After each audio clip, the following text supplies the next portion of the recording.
Hello James! Welcome to ACE series. In this video, we are going to discuss previous year BITSAT questions from the chapter of Electromagnetic Induction.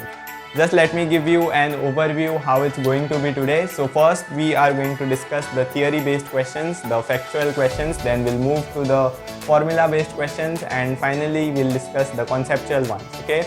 So concepts and a lot of concepts again, okay? So ready, set, go. Let's begin today's class.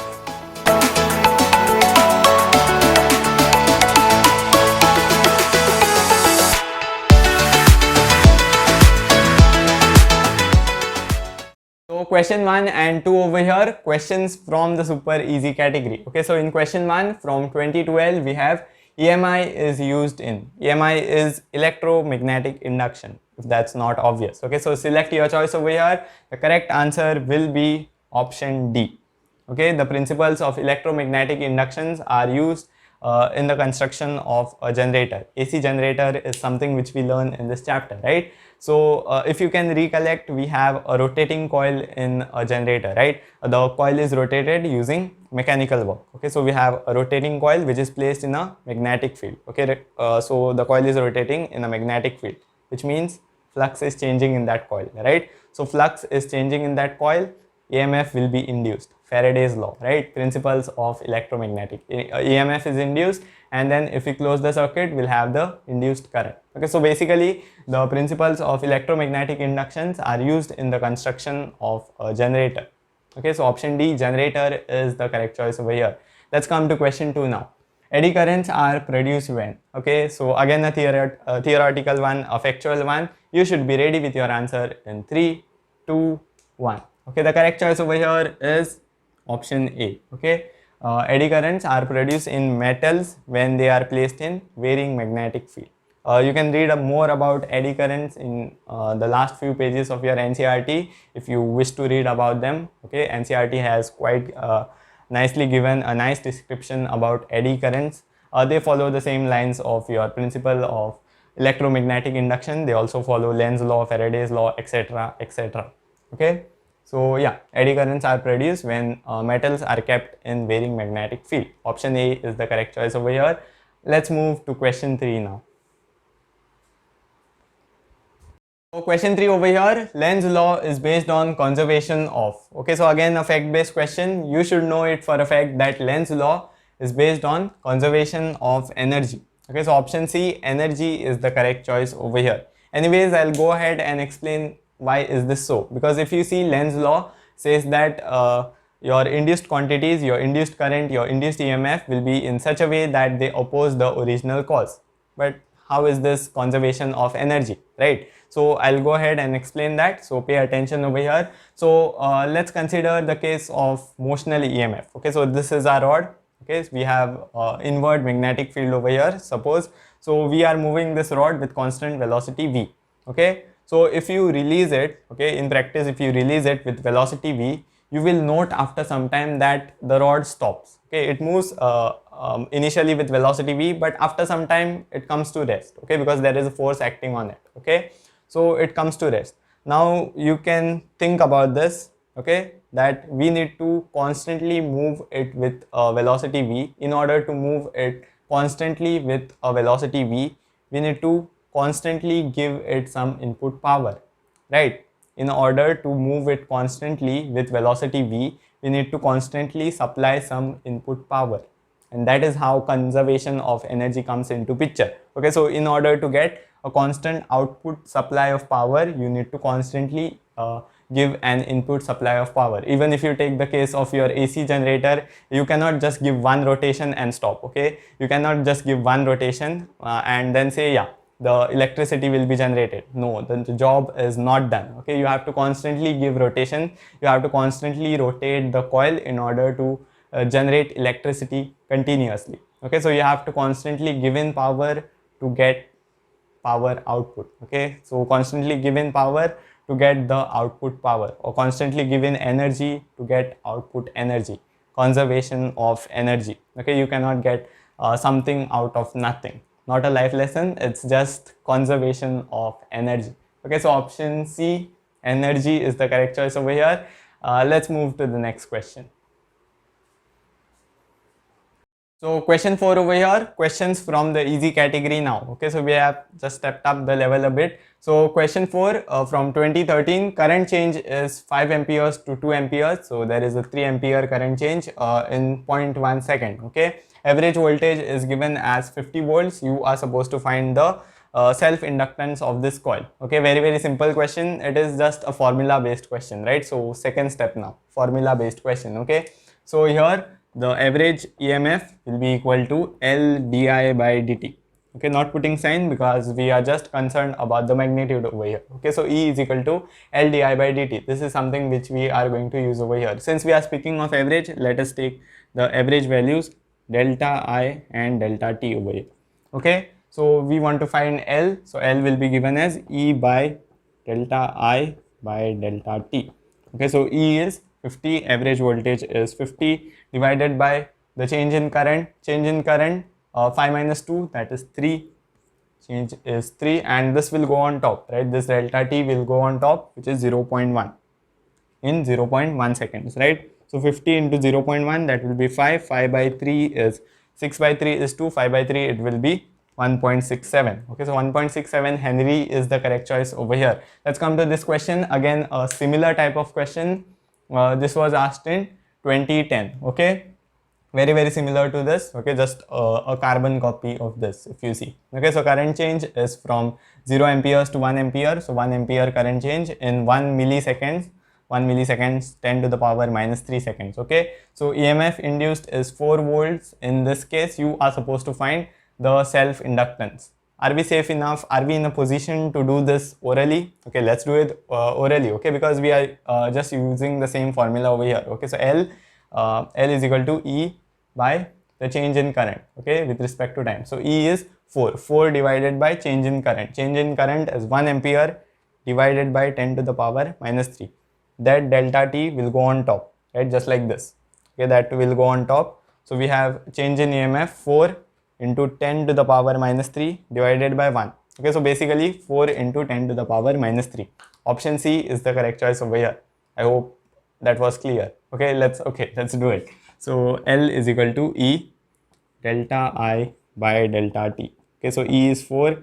Delta I, change in current, is 1. Now it's clear, right? So delta T, that goes on top as 10 to the power minus 3. This goes on top. Okay, millisecond, 10 to the power minus 3 seconds. So 4 into 10 to the power minus 3 Henry is the correct choice over here. No wasting time. Over to the next question. Question 6 over here. In this question from 2013, you have two coaxial coils with their dimensions as given. This is the area, this is the length. N1 is the number of turns in the first one, N2 is the number of turns in the second one. Okay, you are supposed to find their mutual inductance. So again, a simple one, a formula based one. We are just going to use M is equal to mutual inductance is equal to mu naught N1 N2 into LA. Now just take a note over here that this N1 and N2 are number of turns per unit length. Okay, some of you might remember the formula of mutual inductance in terms of number of turns. Okay, in terms of this N1 and N2. But I prefer to remember it this way. I'll convert it to the other form now. Okay, so I'll use N1 as number of turns per unit length, right? So number of turns in the first one divided by its length, N2 as number of turns in the second coil divided by its length. So length is same, LL, right? So it will become L square. Okay, so N1 N2 divided by L square. So in that format, basically you will have this L in the denominator. That is how I remember it. Anyways, L into A.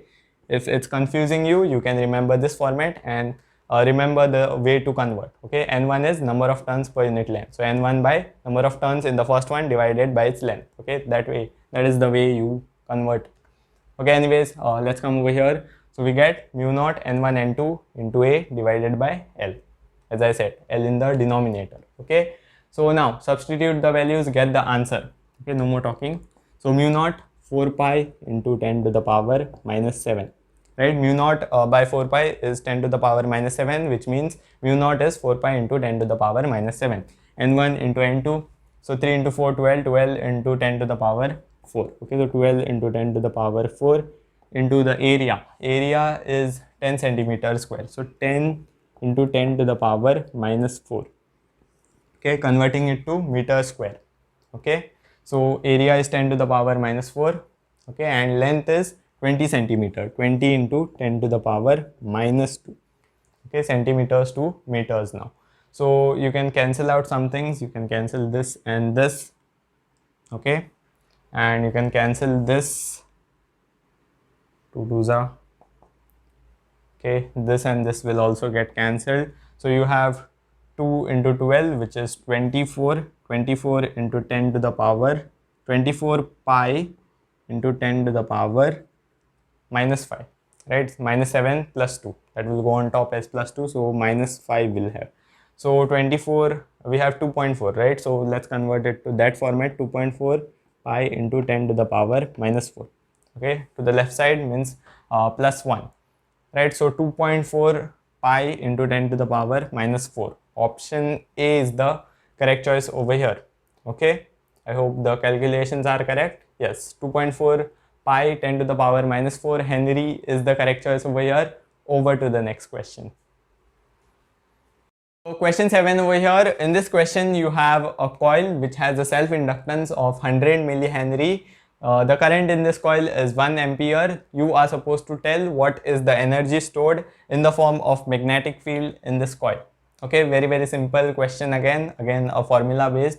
I think this is the last formula based question. So yeah, give it a try. Actually, this is something that you learn in the next chapter in LC oscillations. Okay, there you learn this, that energy stored in a magnetic field in a coil is given as, in inductor specifically, is given as half Li square, right? You can compare this with half CV square, energy stored in a capacitor, right? So for an inductor or a coil, it's half Li square. Okay, so just substitute the values over here. So half into L is 100 millihenry. 100 millihenry means 100 into 10 to the power minus 3, that is 10 to the power minus 1, right? So 10 to the power minus 1, and current square 1 square, that doesn't make difference. So this is 0.5. 0.5 into 10 to the power minus 1, that will be 0.05, right? 0.05 joules, unit of energy. So option C, 0.05 joules is the correct choice over here. Over to the next question.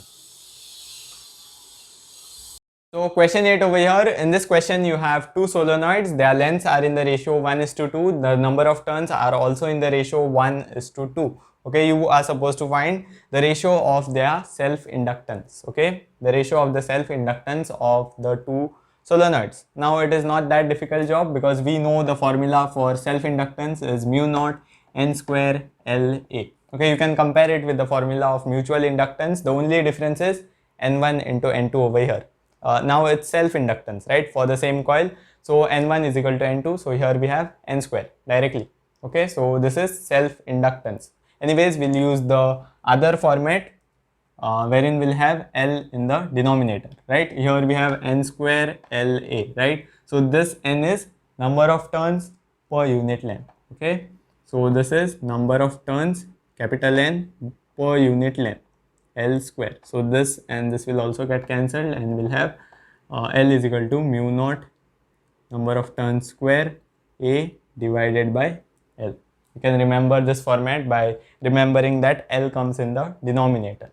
Okay, so you can clearly see that this, your self-inductance, is directly proportional to the number of turns square, and it's inversely proportional to length.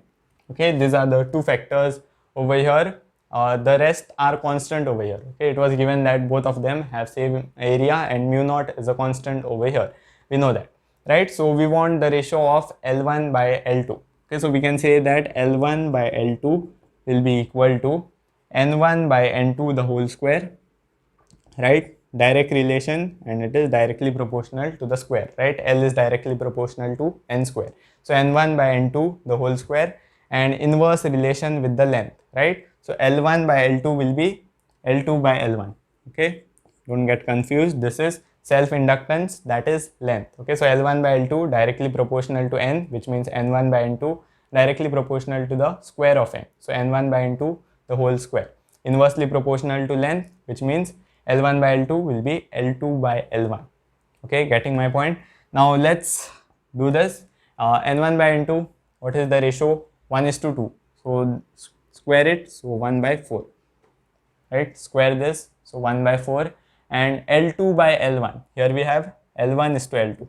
Right, we want L2 by L1, so it will be 2 is to 1. Right, L1 by L2 is 1 is to 2, then L2 by L1 will be 2 is to 1. Okay, so 2 is to 1.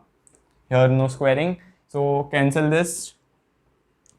So again you get the ratio of your self inductance as 1 is to 2. Right, so option B, 1 is to 2 is the correct choice over here. Over to the next question. So question 9 over here. In this question we have an inward magnetic field and inward uniform magnetic field. Okay, so in this field we are going to rotate this rod as shown. So you are supposed to find the EMF induced in this rod. Now it is also a fact based question, I will agree, because some of you might directly know it as a fact that EMF induced in a rod which is rotating in an uniform magnetic field is B omega L square by 2. For those who don't know, can follow up the derivation over here. The derivation is also there in your NCERT examples. Okay, so the derivation is, we'll just use the concept of motional EMF over here. Okay, so let's consider a small element dx over here. Okay, yes, integration. So here we have that element dx. Let's suppose that it is moving with certain velocity v. Okay, now this is linear velocity. Okay, this is angular velocity omega. This is linear velocity. Now there is a relation between the linear velocity and the angular velocity. We can consider this distance as x. Okay, dx is at a distance of x from the from the axis of rotation. Okay, so we can write that the speed v will be equal to omega into x, right? Because we know that v equals r omega. So here the r distance is this x over here, right? So here the EMF induced due to this small length dx will be, so let's call it d. The EMF induced by this small element dx, d is equal to BLV, right? We are using the concept of motional EMF. So B, the length of this is dx. So BVL, V is omega x, but I'll write V over here. I'll substitute it in the next step. So BV into dx. Okay, so d is equal to B, in place of V we'll put omega x dx. Now you want it for the entire rod, so what are you supposed to do? Integrate, right? So integrate d to get the EMF. So you will integrate it from 0 to the entire length, right? You begin at this point 0 to the entire length. Okay, so if you see, B is constant, omega is also constant, right? Both of them are constant. Okay, so B is constant, omega is constant. Integration of x dx from 0 to L. Okay, integration of x dx will be, this will give you EMF. So B omega, here you will get x square by 2, right? I can get this 2 outside and place the limits over here 0 to L, and you substitute the limits, you will get B omega L square by 2 minus 0. Okay, so B omega L square by 2.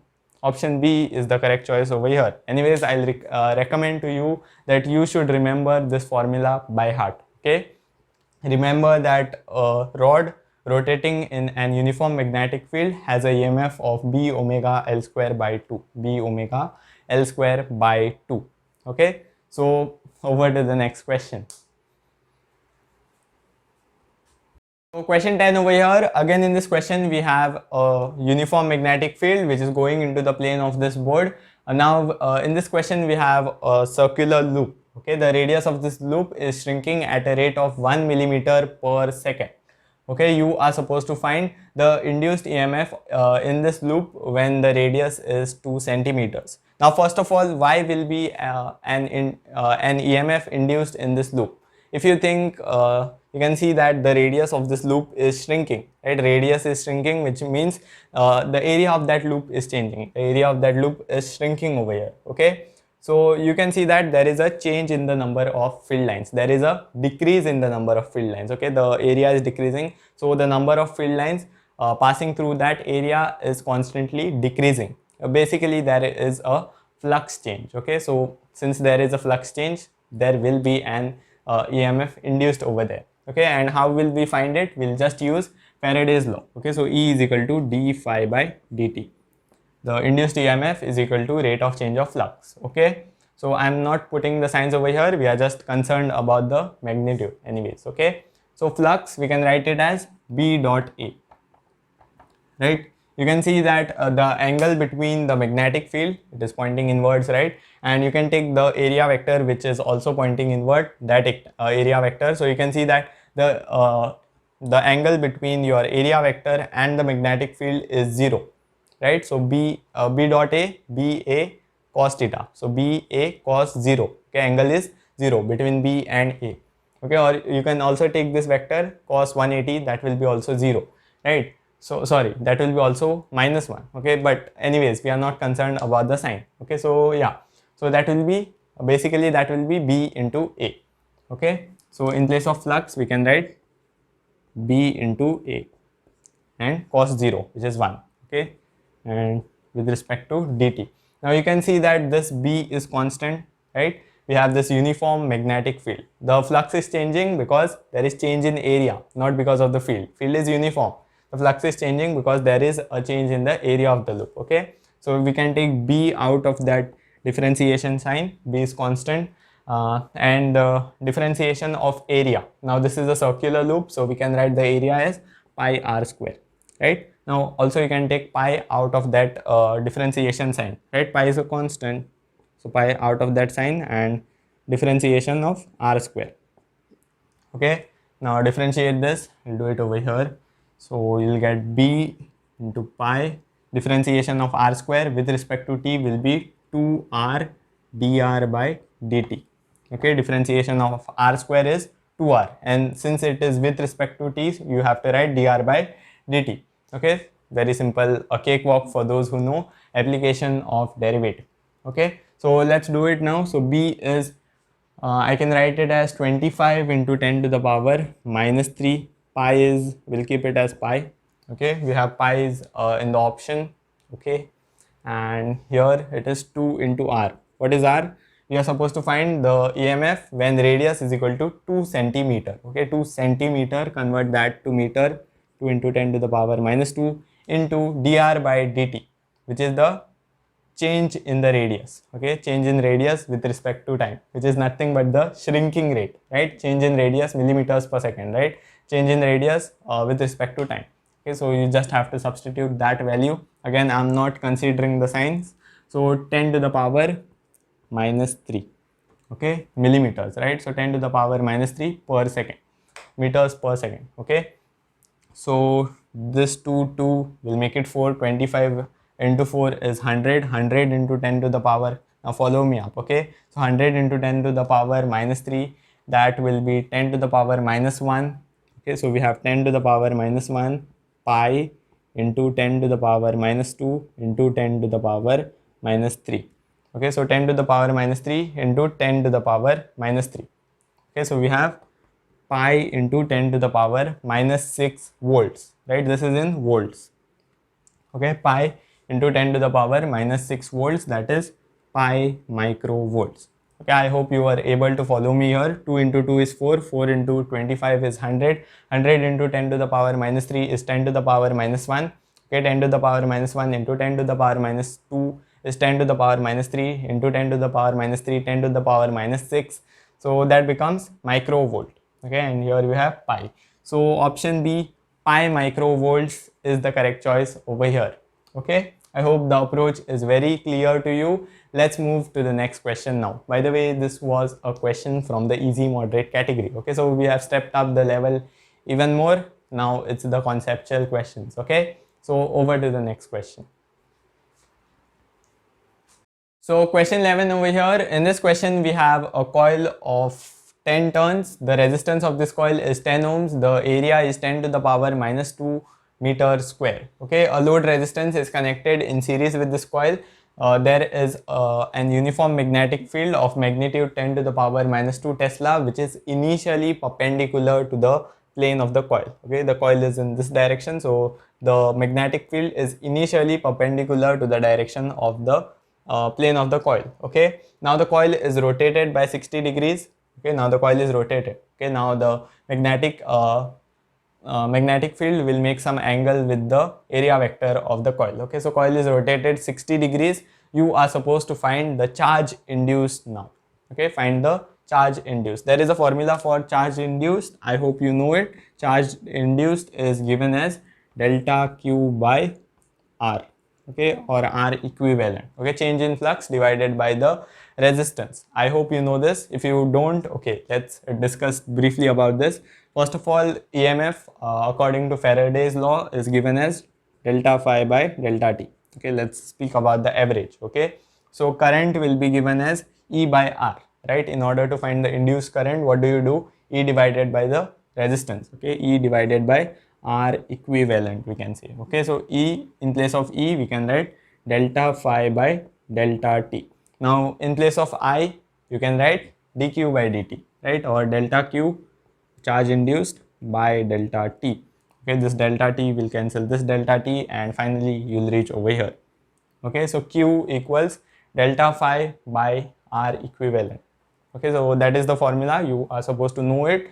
Please note it down if you have listened about it for the first time. Okay, so Q equals delta phi by R equivalent. Induced charge is equal to change in flux divided by the equivalent resistance. Okay, so you can easily see equivalent resistance is 10 plus 30, right? 10 plus 30, which is 40 ohms over here, because these two are in series. Okay, now what about the change in flux?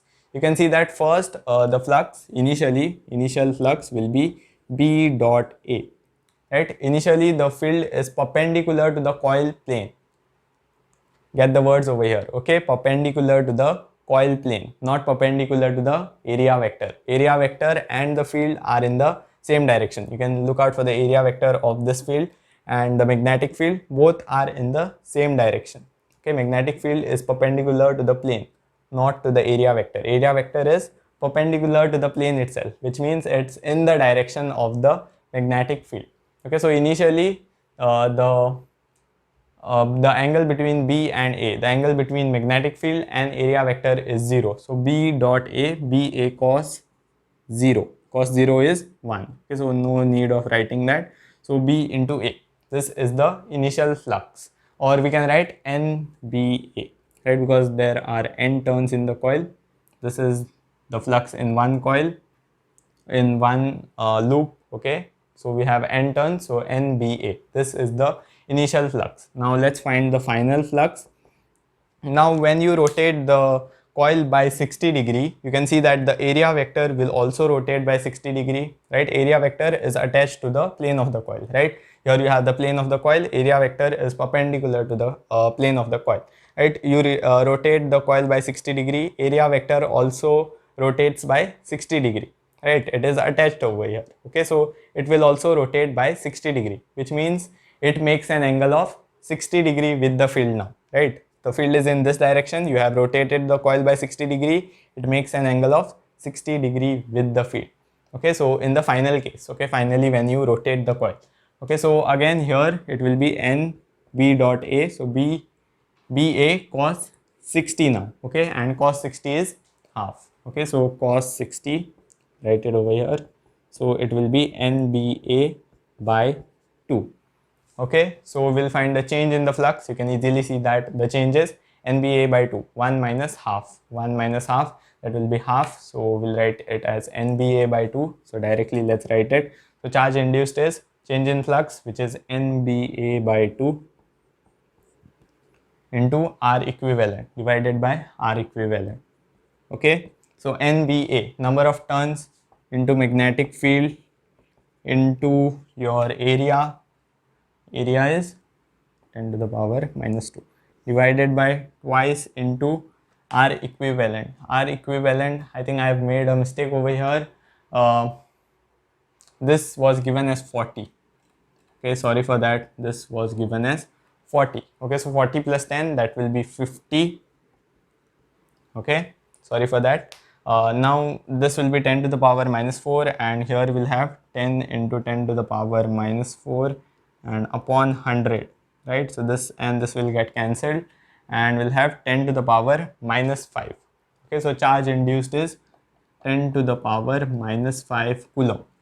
Okay, so option A, 1 into 10 to the power minus 5 coulomb is the correct choice over here. Remember this formula, charge induced is change in flux divided by the equivalent resistance. Okay, then we found out the change in flux after rotating the coil.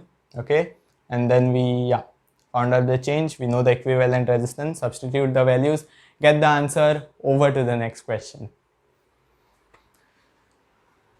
Question 12 over here, again a classic of Faraday's law. Okay, so in this question you are given that the resistance of a coil is 400 ohms. You are given the time dependent equation of your flux. Okay, flux as a function of time. Okay, this is flux of the coil as a function of time. You are supposed to find the current at t is equal to 2 seconds. Okay, t is equal to 2 seconds.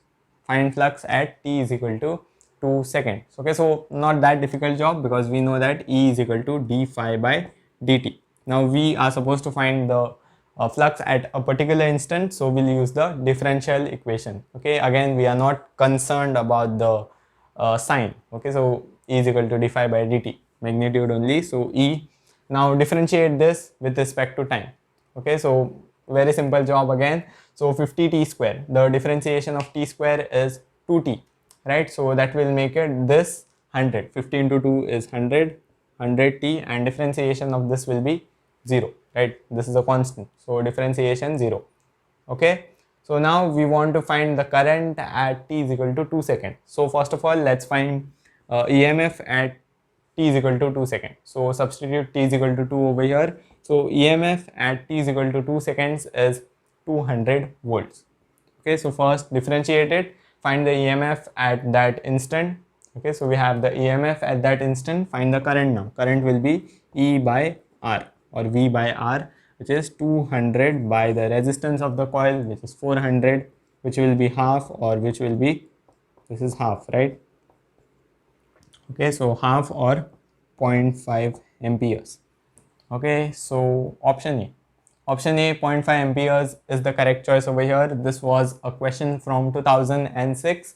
Let's move to the next question now. Okay.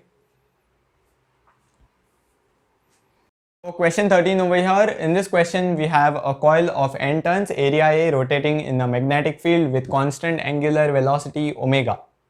Okay. You are supposed to find the maximum induced EMF in this coil. Now again, it's a fact based question, if you can see it. Okay, I'll just say one word and you'll get your answer. The word is generator. Okay, the answer is option B, NBA omega. Because if you see, this is they are describing nothing but a generator, right? Coil of n turns rotating in the magnetic field. Of course, it's nothing but a generator. You will know the equation for induced EMF in a generator. We get E is equal to E naught sine omega t, right? E naught sine omega t. Yes, E is equal to E naught sine omega t. We get this by differentiating by using Faraday's law. Okay, E is equal to d phi by dt. Okay, you use you use phi as BA cos theta, you differentiate it and you get this equation. Now this E naught has value. E naught is equal to, E naught is nothing but the maximum voltage over here. Okay, E naught has a value of NBA into omega. You can also see it this way. The EMF, the induced EMF will have its maximum value when, okay, I'll write it this way. The induced EMF is equal to NBA omega, okay, into sine omega t. Okay, you can see that the induced EMF will have the maximum value when sine theta, sine of this angle, this value is 1, right? The maximum value of sine is 1. This, everything else is a constant, right? So this induced EMF will have maximum value when sine becomes 1, when sine attains its maximum value, which is 1. Okay, so the maximum value of this induced EMF is nothing but NBA omega. Okay, so NBA omega, option B is the correct choice over here. Okay, so again a fact based question, so late again in our discussion, right? So let's move to the next question. I hope this is clear. So question 14 over here. In this question we have a balloon. Before that, take a quick note that this question is from the moderate category. Okay, so we have stepped up the level, we have increased the level to the topmost category that we have today. Okay, it is today's topmost category. Okay, so moderate category over here. So in this question we have a balloon. Around that balloon we have a conducting band. Okay, we have wrapped a conducting band around somewhere around this portion of the balloon. Okay, I hope you can imagine that. Just for your sake, okay, you can imagine it this way. You have a balloon and you have looped a wire at some point, okay, at some point of the balloon. Okay, you have looped a wire at this point. Okay, so here you are also given that the magnetic field intensity is 0.4 Tesla and it is perpendicular to the plane of your conducting band. Okay, now imagine this, that your conducting band will form a plane in the balloon, right? It will form a circular plane, right? This the conducting band is a circle, right? It forms a circular plane in your balloon, inside your balloon, an imaginary plane. Okay, so this magnetic field is perpendicular to the this magnetic field is perpendicular to the plane, to this plane which I am mentioning over here. Okay, now air is let out through this balloon at the rate of 100 centimeter cube per second. Okay, so this balloon will shrink in size, you can imagine that. So that circle will shrink in its area. Okay, so basically the number of field lines will decrease, right? It's similar to the one of the questions that we discussed today. Okay, so the circle which is formed over there, since the air is let out through the balloon, the volume is shrinking, the circle over here will also shrink. The circle is in the plane of the balloon, right? The circle is inside the balloon, sorry. So the circle will also shrink, right? Area will decrease, which means number of field lines passing through that plane will decrease. There is change in flux, due to which there will be an EMF, and you are supposed to find that EMF over here. Okay, find the EMF when the radius is 10 centimeters. That is the question. You can pause the video and give the question a try. It's a good one. Okay, so first of all, here we are given air is let out at this rate. Okay, so we can say that this is change in volume of the balloon, right? Volume with respect to time, centimeter cube per second. Okay, so it is change in the volume of balloon with respect to time. Okay, I can call this balloon loosely as a sphere. Okay, so in place of volume I'll write 4 upon 3 pi r cube. Okay, now differentiate that. So we'll use it somewhere. Okay, so that's why I'm finding it out. So here we know the value, right? Air is let out at 100. Okay, I'll substitute it later here. Now 4 upon 3 is constant, pi is constant. Differentiation of r cube. R cube has differentiation of 3r square dr by dt. Okay, we want this value. We are going to use somewhere. Okay, so this and this will get cancelled, and you'll get the change in volume with respect to time is equal to, remember this equation, it is 4 pi r square. Don't remember, I mean just note it down somewhere. Okay, so 4 pi r square dr by dt. Okay, so we are going to use it somewhere. So what we are supposed to do, we are supposed to find the EMF, induced EMF, right? So which is d phi by dt. Okay, now what is changing? The area is changing, the area of the plane. Okay, not the volume. We are concerned about the area which is changing. Okay, magnetic field is not changing, the area is changing, and due to which there is a flux induced. Flux can be written as B dot A, right?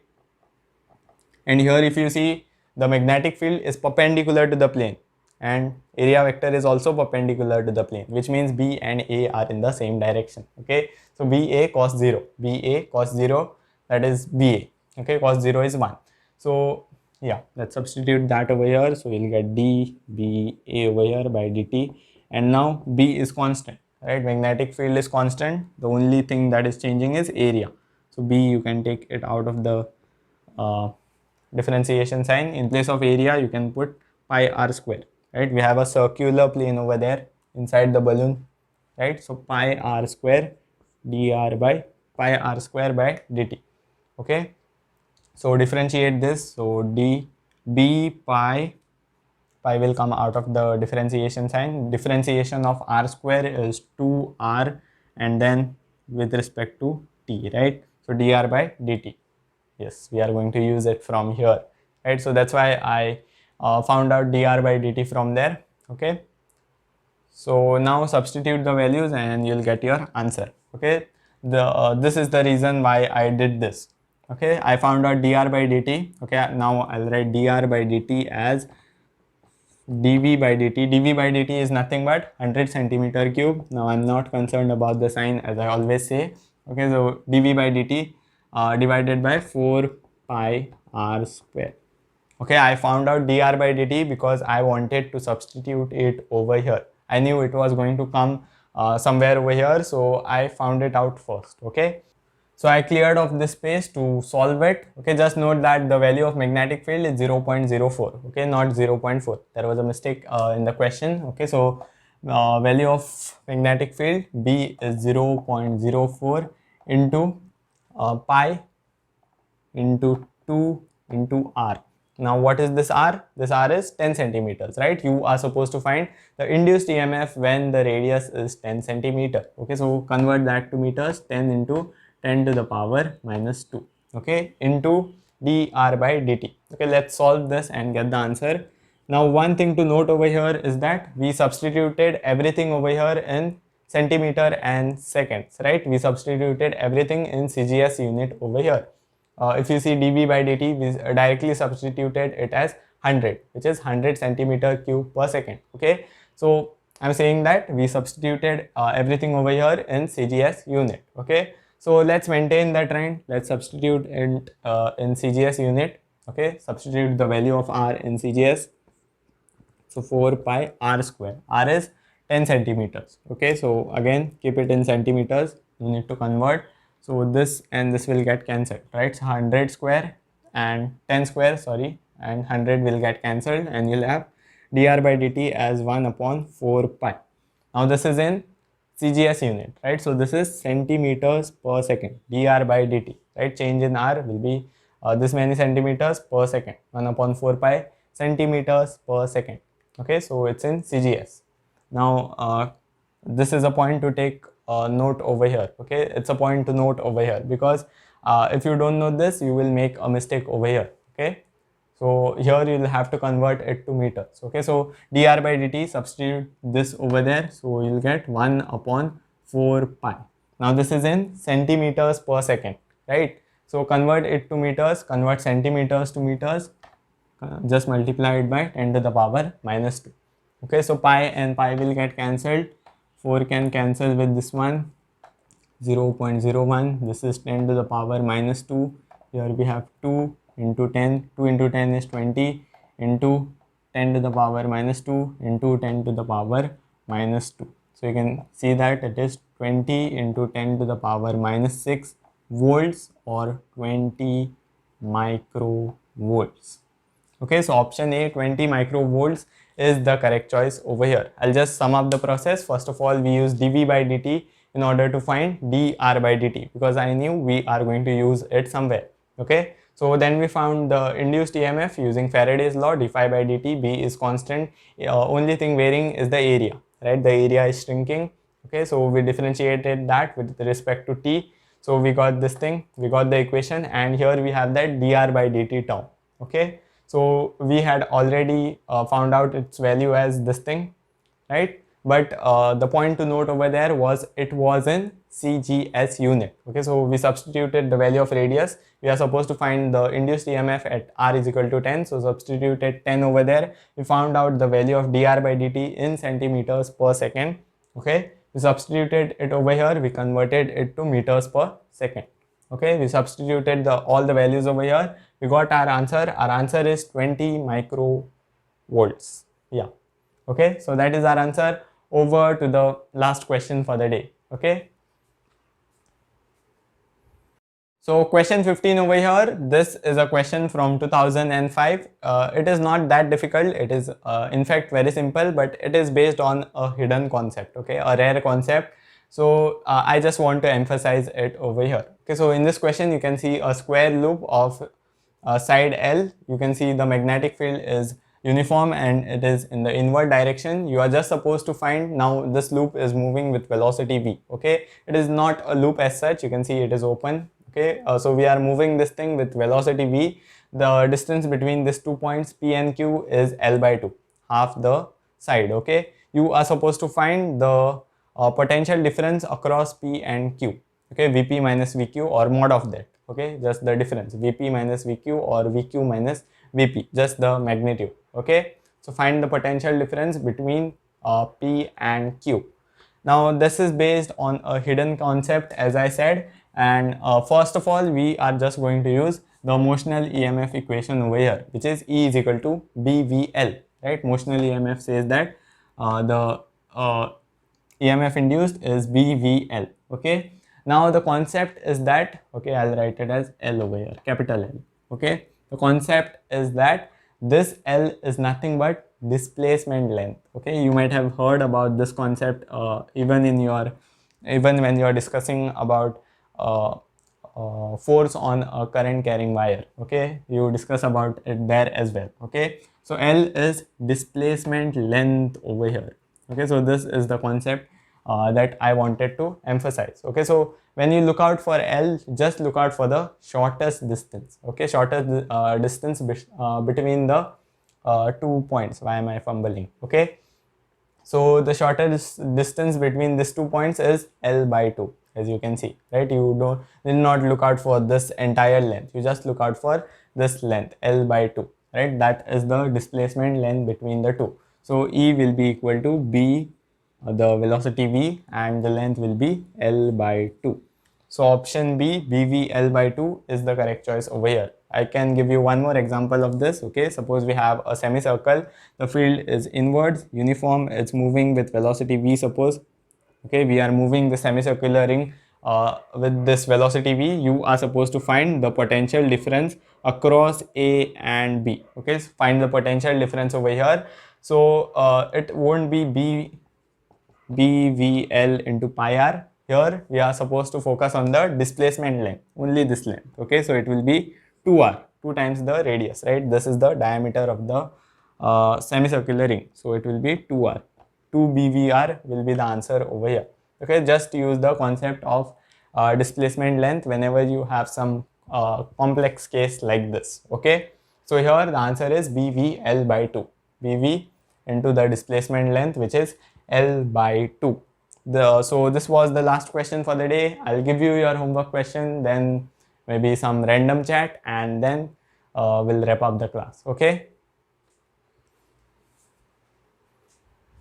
So question 16 over here, this is your homework question. It is from the easy to moderate category. Okay, so you can pause the video here, take a screenshot if you wish to try it later.